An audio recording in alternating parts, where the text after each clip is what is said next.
Welcome to Wisconsin in Focus. I'm Benjamin Yant, filling in for J.D. Davidson, who's taking a much-needed day off. Redetermination.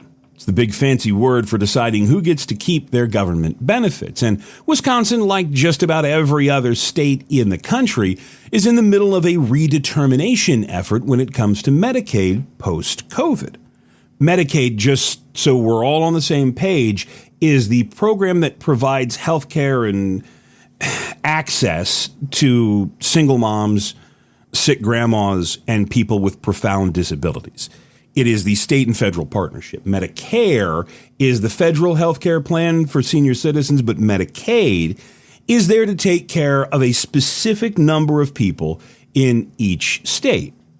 During the coronavirus outbreak, the federal government wanted to make sure that as many people as could were covered by Medicaid. The theory being, let's make sure that people have as many public benefits as they have. Let's make sure that no one is out there without health care access. Like every state in the nation, more people jumped onto Medicaid. This week, the head of the state's Medicaid program talked about what's happened since, talked about redetermination, and talked about where we go from here. The first are a couple of numbers. And this is the best part about a podcast, is you can rewind it and do the math yourself. In March of 2020, just before COVID began, there were about 1.2 million people enrolled in Medicaid here in Wisconsin. At the peak, during COVID, May of 2023, 1.68 million people were enrolled in the program. That's an increase of almost 500,000 people. Right now, as of June, that number is now 1.33 million.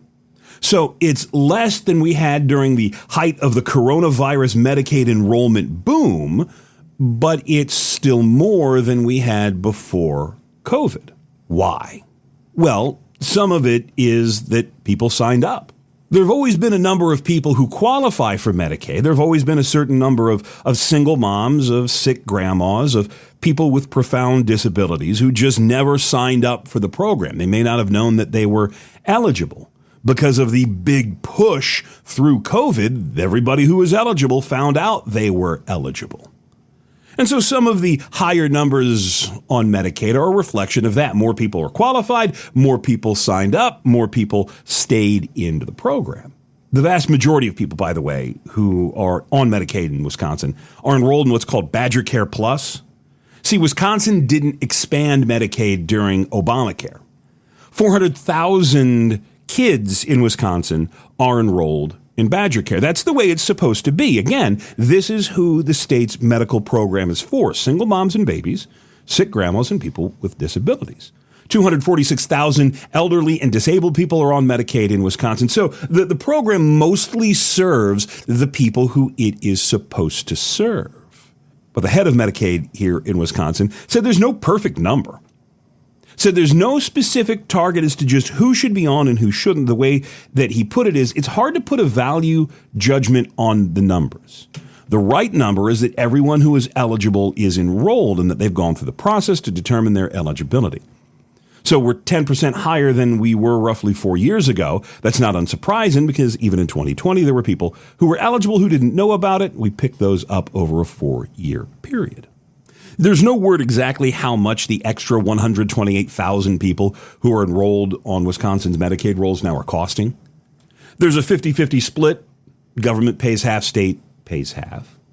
Wisconsin's all-in Medicaid budget, state money plus federal money plus other enhancers, is about $15 billion a year. Now, just to put that in perspective, the day-to-day budget, the operating budget for the state of Wisconsin is better than $40 billion. I want to say 40 and some change. So $15 billion a year spent on Medicaid. It's not an insignificant amount of money. In fact, it's one of the biggest line items in the entire state budget. And when you add more people, you add to that cost. The question here is, as they move forward with redetermination, as Wisconsin's Medicaid managers move forward, it's going to be interesting to see just how low the numbers get, how high the numbers get. And again, we continue to have one half of Wisconsin's political structure, the Democratic Party, including Governor Tony Evers, wanting to expand Medicaid. We continue to have the other half, the Republican Party, resisting the idea of adding more people to the state's healthcare rolls, pointing out that there is really no uninsured gap in Wisconsin because while you have nearly 1 million people enrolled in Medicaid, you also have people who are going out and buying private health insurance as the system was designed to be. There are questions about Medicaid going forward. We just filed a story today here on this Thursday about what's going to happen with the raises that Governor Evers ordered for direct care staff members here in Wisconsin. He used some of the last of the COVID money to order people to get paid more if they're taking care of seniors or people with disabilities.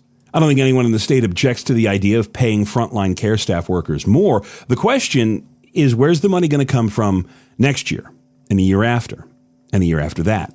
Because again, while Wisconsin has a $15 billion Medicaid budget, it is not an unlimited budget. And the one-time dollars that the governor spent on these pay raises runs out very soon. And Wisconsin's either going to have to tell these direct care workers, I'm sorry, there's nothing for you, or they're going to have to find the money to continue to pay them. When we know, we'll write that story. You'll be able to find it over at the Center Square. Until then, thanks for listening to Wisconsin in Focus, and please don't forget to subscribe.